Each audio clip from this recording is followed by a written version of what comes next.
In the Geometry Dash Awards this year, the best player category has been switched to favorite player. I assume this is probably because the past few years the best player category was kind of boring, because whoever won was basically just the guy who had the best completion that year. Like, Space UK won his first year because he verified Slaughterhouse, and he won the second year because he finished the main list, and then Zoink won the next year because he beat Tidal Wave. It was just kind of boring because you would always pretty much know already who was going to win, because it's basically just a popularity contest. So with that said, it's really nice that we have the opportunity this year to nominate players who are not just good at the game, but are also interesting or underrated. So I want to use this video to highlight 3 players who I think are incredibly underrated, and who should definitely get nominated, if not win, best/favorite player this year. So what I intend to do with this video is spread awareness of these players and garner them more support. So while I don't usually ask this, please take the time to like this video and leave a comment so we can get these players as much support as possible. It'll get the video out to more people, and we'll be able to get them more and more support. I'd appreciate if you guys go and subscribe to these guys, because if we literally only get half the views that my last video got, and then only half of the people who watch this video actually subscribe to these guys, we can still double their subscriber counts. That's how underrated these guys are. So little really contributes to a lot here. But anyway, you guys don't really know why you should subscribe to them yet, so let me explain that. Our first player is Seels. So Seels, for those who don't know, is the top 1 player on the challenge list. He's completed 74 out of 100 of the challenge list levels, including VSC, Oblivers, Sadomasochism, and Torrent, which are, you know, all very free, very easy levels. He's also just done some ridiculous completions as of more recently. Just pay attention to what I say, as the levels that I am about to list were all beaten within 10 days of each other. He beat Kowayo, Sukupen Circles, Unknown, Bloodlust, Zodiac, and got world record on Silent Circles, all within 10 days of each other. Moving on, because that obviously wasn't enough completions to his name, he's also verifying 2 top 10s. Not top 10 challenge list, top 10 demon list. He's verifying Map of the Problematique and has 85% on it, which is, you know, very quaint, very small run, you know, not very impressive, but you know, that's decent progress. He's also verifying Aquamarine, which is the Sukupen Circles sequel. Say that 5 times fast. Anyway, he has 73% on it, and it's top 2 according to him. It's harder than Acheron. It is a very hard level. So again, that wasn't enough completions to his name, so he also went ahead and beat Unnerfed Delirium, which is, you know, just a Delusion super buff that's top 5. And he also casually beat Triplusion, which is Delusion, the former top 1 challenge, 3 times in a row.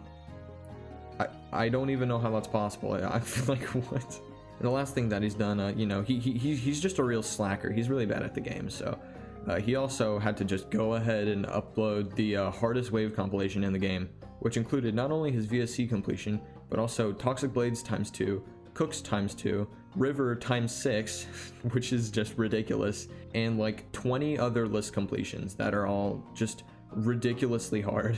And he said that while VSC is pretty hard, the other completions in this video probably add up to being harder than it, because that's how hard they are. So yeah, that video is also just a tiny bit ridiculous. And he also only has 3,000 subs. I don't know how he doesn't have more subscribers, but again, we can literally like double his subscribers. So go right now, subscribe to his channel. I hope that was enough to convince you he deserves it. Moving on, we have WizKiddo5, who I think is a person who represents somebody who is ridiculously good at the game, but also somebody who has a very wide and versatile skill set. So talking about that ridiculously good part, yeah, he's top 16 on the stats viewer, and since he just beat Eyes in the Water, he's about to pass Cursed and be the #1 UK player on the stats viewer, which is an insane accomplishment. So he's really good at the game, and what makes him such an interesting player is that he's not just good at the game, but he's also got that insanely wide skill set. So speaking of that, yeah, he's really good at a lot of different things. He's gone ahead and just casually beaten the hardest spam demon in the game, which is checked Steam. Like, you have to do these spams in the middle of an extreme demon, which is just unfathomable to me. I don't know how you would do that consistently. On top of that, he's also beaten the hardest consistency demon in the game, which is Grains of Sand, which is basically spamming consistently at high CPS for 2 minutes straight, and then doing like a 40-second straight fly, which gets very tight. I tried playing it, being the straight fly player that I am, and it was not easy. Like, doing that at the end of a consistency level where you probably are like breaking your fingers for 2 minutes straight, yeah, no, that's not easy. And on top of that, he also beat Codependence, which is the pretty much hardest 2P level in the game. and he learned and beat the entire level in 9 days. Keep in mind, players like Zoink, who, you know, very, very high in the stats viewer, these guys like couldn't even touch this level after playing it for weeks. WizKid just went ahead and beat it in 9 days. Instead, it was top 20. He got it bumped down like 10 spots, which is really funny. Either way, this guy's good at a lot of different things. So speaking of his spam, it's kind of what he's known for. If you follow him on Twitter or really just know much about him at all, you'll see that like in all of his extreme demon completions, he'll find some way to like spam through a random segment that he doesn't need to spam in, which is really funny. And he'll also just do a bunch of like completely random challenges that people come up with, like spamming below the sonic wave ending, which was just a ridiculous clip. Yeah, no, he just like does stuff like that for fun. On top of that, some of his notable achievements are beating triple spam legend,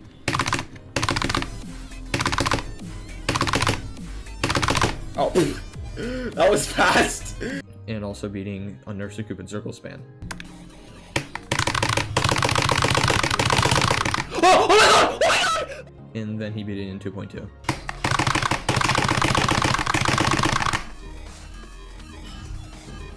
So yeah, no, this guy's really, really, really good at spam, and he's made a decent amount of progress on Silent Club Plus, which is basically a spam-based top 1. I'm unsure whether it's actually a top 1 or not, but I can guarantee you that most top players would not be able to touch it because they're nowhere near as good at spam as he is. He's also really good at 2P, as I mentioned with Codependence. Not only did he beat Codependence, but he also beat Miwin Machine Gang, Horos, Sides of My Mind, and Tenkai, all pretty fast. Like, Miwin Machine Gang is a top 100 2-player level, and I'm pretty sure he beat it in like 3 days, which was kind of ridiculous.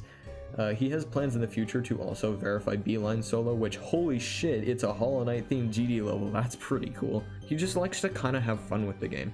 Like, recently he beat the Art of the Blade pauseless, which is, if you don't know, a ridiculous completion, because in short, you have to basically look at tiny details in the level, like different colors of like different pixels, and you need to memorize what those colors are, and then those colors will lead you to a pattern that plays at the end of the level, and there are 64 different patterns that could show up. So you need to basically memorize 64 different patterns, and you need to figure out which pattern it is while playing the Extreme Demon, which is, by the way, a top 100. On top of that, also, he's a pretty good platformer player. He beat Terminal Heaven, which used to be a top 10 Deathless, which is pretty impressive. He also beat The Abyss, which was probably the most popular former top 1, and he liked it so much that he just casually got world record on it, which was honestly really surprising. And on top of that, he also beat Yika Post-Albert RPG, which is the best level name ever, but also a former top 1 for the platformer list, which is really hard. Like, it's still top 10 even today. He just casually beat it as a side completion and said it wasn't hard enough to upload, which is kind of insane to me, because everybody else has beaten it has like struggled majorly. The last thing I want to mention is that WizKid is a very, very, very good verifier. Like I mentioned, he already beat Checked Steam and Grains of Sand, but he's also verified levels like Dead Petals, Dex Dark, Menace, and he's currently verifying Anathema, which is just a slightly popular level. This guy just can't catch a bad verification. Every single verification this guy has is kind of an awesome level. I really suggest you check him out so that you can see these levels, because most of them are unrated because WizKid luck, and at least half of them deserve rates. So that's everything I have to say about WizKid, which I know is kind of a lot, but yeah, this guy's very good at the game. Please nominate him this year. By the way, he only has 4K subscribers. Again, if we could have 4K people watch this video and go subscribe to him, I'd really, really, really appreciate it, because he really deserves it. Moving on, we have Ibu. For those who don't know, Ibu is the #1 platformer player on the TPL, which is the platformer list that allows both rated and unrated levels. So because of that, the list has a lot of levels, specifically 217 levels. And of those levels, Ibu has completed 202 of them, which means he's only missing 12, which is ridiculous. That is so impressive. On top of that, the list only ever accepts records for 100 of those levels at once. The rest bottomed 117 levels all don't accept records because they've fallen into the legacy list, which basically means for 7 months straight, basically since 2.2 released, Ibu had to grind every level that was going to fall into legacy because their record wouldn't get accepted after that. And in terms of the actual legacy list itself, IBU's only missing one level, which they later beat anyway, so it doesn't matter, but there was only one level that they were too late to beat. So if you're gonna subscribe to IBU for anything, subscribe to them for their grind set, because that is just insane, grinding that consistently for 7 months. Like, that's so impressive. On top of that, IBU has a couple more specific accomplishments to their name, such as verifying claustrophobia, which is currently top 3, and being first victor of Null, which is currently top 2, and also being first victor of Yika Post Albert RPG, which, as I said earlier, is currently top 10. And overall, this is such an impressive player. Like, I really was surprised by how committed to the game IBU is, since they're not really a classic player at all. And I think it goes to show how much platform mode is really bringing to the table and spreading the game to more people who don't really want to play the classic mode. But yeah, so this player is really, really good. And guess how many subscribers they have? Was your guess 152? Well, if you guessed that somehow, you'd be right. Either way, this is a criminally underrated player. Please go subscribe to IBU. Again, if we get half the people who watched my last video to watch this video and then half of them subscribe to IBU, we would, like, I don't even know the word for it. We would multiply his subscribers by like 20. So please do that. I think not only would it be really funny, but it would also be a really nice thing to do. And, you know, I like doing nice things, so hopefully you guys do too. Either way, with that, I've covered everything I want to cover.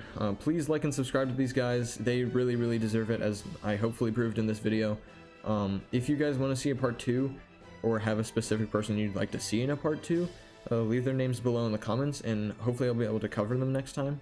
Just in general, I'd love to get as many players the support that they deserve for being so devoted to a random $4 mobile game for so long. So I probably will do a part 2, because there's more people than just 3 guys that really deserve support. Either way, with that out of the way, subscribe to me if you feel like it. You don't have to, though. That's not really the point of this video. But either way, that's the video. Thanks for watching.